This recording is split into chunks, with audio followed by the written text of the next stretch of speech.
China is a step closer to ending trade cooperation with Australia after suspending an agreement for regular dialogue. Tensions, have been running high for several months, as you know, resulting in tariffs and sanctions that have impacted local producers. In February of 2019, China put caps on Australian coal imports and even banned the commodity from the key port in the country's north.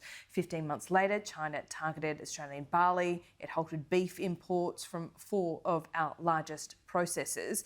In August 2020, China launched an anti-dumping investigation into Australian wine before imposing hefty tariffs several months later.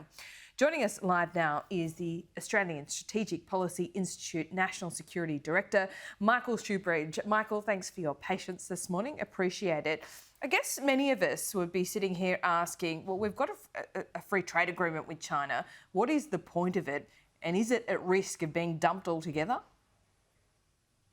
Well, I think the free trade agreement isn't what it says it is. China doesn't abide by any of these kinds of agreements. It doesn't abide by treaties. Look what it's done in tearing up the UK-China treaty on Hong Kong. But I think with this suspension of this economic dialogue, Beijing has actually had an attack of honesty. They have been coercing Australia through trade, as you've listed, over the last year or so, and they've always been able to deny it. And we've even had Australians saying, oh, maybe these are technical issues with our barley, or maybe there's radiation in the coal. Well, guess what? This is a central government-directed campaign of coercion against Australia.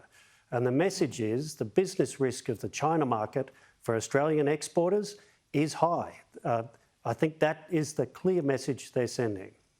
There's an idiom in China which is kill the chicken, scare the monkeys. Is Australia the chicken at the moment? Well, I don't think they're scaring monkeys. The G7 group of advanced wealthy economies just put out a communique from their foreign ministers' meeting. There's a leaders' meeting happening in June. And it turns out that Chinese coercive trade action against Australia is driving their economic policies and their policies around China. They rejected exactly the kind of coercive trade measures that China is using against Australia, and they are coordinating a cohesive approach to countering that. So China's actions against Australia aren't scaring the monkeys. They're getting the advanced wealthy countries of the world to start working together. Yes, we are seeing that indeed. Penny Wong was on this program earlier this week, and she raised a really interesting point. She says the way that Australia has dealt with the COVID crisis in India by banning our own citizens is a missed strategic opportunity, suggesting that by seen to at least be abandoning Australians in India, it was a bad strategic move because we need India to counter China. What do you think of that? I think that she's half right, but she's forgetting the deep strategic engagement between the Quad leaders. So that's India, Japan, Australia and the US, including on COVID. We need to really mainline our effort to advance that cooperation and get India's vaccine production scaled so it meets its own needs and contributes to global needs. That's already underway. And you look at President Biden's action this week to open up the patent protection to allow that real ramp up of Indian production.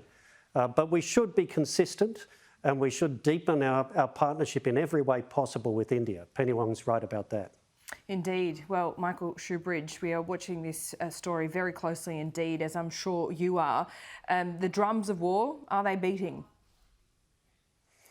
Well, you can't look at the scaling up of China's military, the largest scaling up of a military since World War II, and think you build that kind of military with no intention to use it.